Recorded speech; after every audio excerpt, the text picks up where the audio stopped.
صحابہ کرام نے پوچھا یا رسول اللہ وہ 3 وظیفے 3 دعائیں کون کون سی ہیں؟ میرے نبی نے فرمایا نمبر 1 لا الہ الا انت سبحانک انی کنت من الظالمین۔ میرے نبی نے فرمایا حضرت یونس علیہ السلام قیامت تک مچھلی کے پیٹ کے اندر ہی رہتے، قیامت تک مچھلی کے پیٹ میں رہتے، کبھی بھی باہر نہ نکلتے اگر وہ یہ دعا نہ پڑھتے لا الہ الا انت سبحانک انی کنت من الظالمین۔ کتنی بڑی کمال کی دعا ہے، کمال کا وظیفہ ہے، اتنی بڑی آزمائش کو دور کر دیا، اتنی بڑی مصیبت کو دور کر دیا۔ جو شخص لا الہ الا انت سبحانک انی کنت من الظالمین پڑھتا ہے نا، ایک تو وہ کہتا ہے اے اللہ تیرے سوا کوئی بھی عبادت کے لائق نہیں، یہ جملہ میرے اللہ کو اتنا پسند ہے، اتنا پسند ہے۔ دوسرا جملہ وہ کہتا ہے اپنی عاجزی پیش کرتے ہوئے کہتا ہے میرے مالک یقیناً میں ہی ظالم، میں ہی خطا کار، مالک میں بندہ ہوں، میرا کام ہے گناہ کرنا، میں بندہ ہوں، میرا کام ہے خطا کرنا، تیرا کام ہے معاف کرنا۔ دوسری دعا، دوسرا وظیفہ حضرت سیدنا عمر فاروق رضی اللہ تعالی عنہ فرماتے ہیں کہ آقا علیہ الصلوۃ والسلام کے اوپر جب بھی کوئی پریشانی آتی تو میرے نبی ان الفاظوں کے ذریعے اپنے رب کو پکارتے یا حیو یا قیوم برحمتک استغیث، اے زندہ اور ہر چیز کو تھامنے والے رب میں تیری رحمت کے ذریعے تیری مدد کا سوالی ہوں، میں تیری رحمت کے ذریعے تجھ سے مدد طلب کرنا چاہتا ہوں، میری مدد فرما۔ اللہ تعالیٰ غیب سے مدد فرماتا، فوراً پریشانی دور ہو جاتی۔ تیسرا وظیفہ، تیسری دعا بتانے سے پہلے مجھے ایک واقعہ یاد آ گیا۔ ایک اللہ والا تھا، اس کے دل کا تعلق اللہ کی ذات کے ساتھ جڑا ہوا تھا۔ اسے کسی بیماری کی وجہ سے دورہ پڑتا تھا، جب اسے دورہ پڑتا تو اس کی سانس بند ہو جاتی، بند تو نہیں ہوتی تھی، دیکھنے والوں کو لگتا کہ اس کی سانس بند ہو گئی ہے، روح نکل گئی ہے، اللہ والا مر گیا ہے۔ کافی عرصہ اس طرح ہوتا رہا، ایک دن اسے دورہ پڑا، کچھ اس طرح کا خطرناک دورہ پڑا۔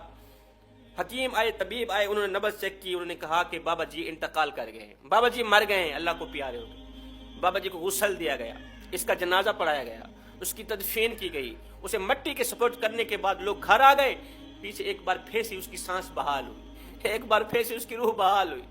بابا جی قبر کے اندر، مٹی کے اندر ہیں، اس نے آنکھ کھولی، خود کو قبر میں پایا، مٹی میں پایا۔ جان گئے کہ لوگوں نے یہ یقین کیا ہوگا کہ میں مر چکا ہوں، لیکن میں مرا نہیں تھا، مجھے تو ویسے دورہ پڑتا تھا اور میری سانس بند نہیں ہوتی تھی، دیکھنے والوں کو لگتا تھا کہ اس کی سانس بند ہو گئی، ختم ہو گئی ہے۔ لہٰذا اب اس نے کیا کیا، رسول خدا صلی اللہ علیہ وسلم کے بتائے گئے ان 3 دعاؤں کو پڑھنا شروع کر دیا، ان 3 وظیفوں کو دہرانا شروع کر دیا۔ نمبر 1 لا الہ الا انت سبحانک انی کنت من الظالمین۔ دوسرا یا حیو یا قیوم برحمتک استغیث۔ تیسرا حسبنا اللہ ونعم الوکیل۔ سبحان اللہ، کہتا ہے ادھر سے میں نے یہ 3 دعائیں پڑھنا شروع کی، ادھر سے مجھے محسوس ہونے لگا کہ کوئی میری قبر کھود رہا ہے، میری قبر سے، میرے اوپر سے مٹی ہٹا رہا ہے، میں یہ 3 جملے، یہ 3 وظیفے پڑھتا چلا جا رہا ہوں، وہ مٹی ہٹاتا چلا جا رہا ہے۔ ایک دم اس قبر کھودنے والے نے اندر ہاتھ ڈالا، میرے کفن پر اس کا ہاتھ آیا، میں نے اس کا ہاتھ پکڑ لیا۔ دراصل وہ کفن چور تھا، کفن چورانے آتا، میں نے اس کا ہاتھ پکڑا، میں نے کہا کفن تجھے دیتا ہوں، کپڑے دیتا ہوں، مجھے باہر نکال۔ اب ان 3 دعاؤں نے مجھے قبر سے آزادی دے دی۔ کتنا بڑا مشکل مرحلہ ہے، کتنی بڑی مصیبت تھی، اللہ تعالیٰ نے کفن چور کو بھیجا، جا اس کی قبر کھود اور میرے نبی کی بتائی گئی ان 3 دعاؤں کے صدقے سے باہر نکال۔ اب یہ شخص باہر نکلا، ساری زندگی لوگوں کو یہی درس دیتا رہا، لوگوں جب بھی پریشانی آئے، جب بھی کوئی برا وقت آئے تو کسی نمبردار کی چوکھٹ پہ نہ جانا، تو یہی تمہارے مسئلے حل کریں گے، جو خود مسئلوں میں الجھے ہوئے۔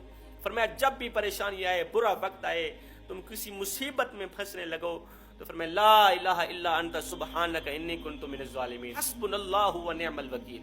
فرمایا حضرت ابراہیم علیہ السلام کو جب آگ میں ڈالا جا رہا تھا، جب آگ میں پھینکا جا رہا تھا، یہ آگ کبھی بھی گلزار نہ بنتی اگر حضرت ابراہیم علیہ السلام حسبنا اللہ ونعم الوکیل کی دعا نہ پڑھتے۔ یہ نبی کا امتحان تھا، آزمائش تھی۔ دیکھو حسبنا اللہ ونعم الوکیل جیسی دعا نے، اس وظیفے نے اتنی بڑی آزمائش کو دور کر دیا، مصیبت کو دور کر دیا۔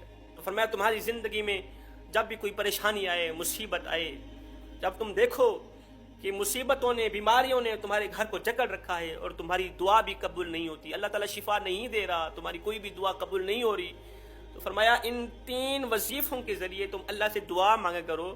اللہ کے رسول نے فرمایا جو بھی شخص اپنے کسی بھی معاملے میں ان 3 دعاؤں کے ذریعے اللہ سے متوجہ ہوتا ہے تو اللہ تعالیٰ اس کی ہر دعا قبول فرماتا ہے۔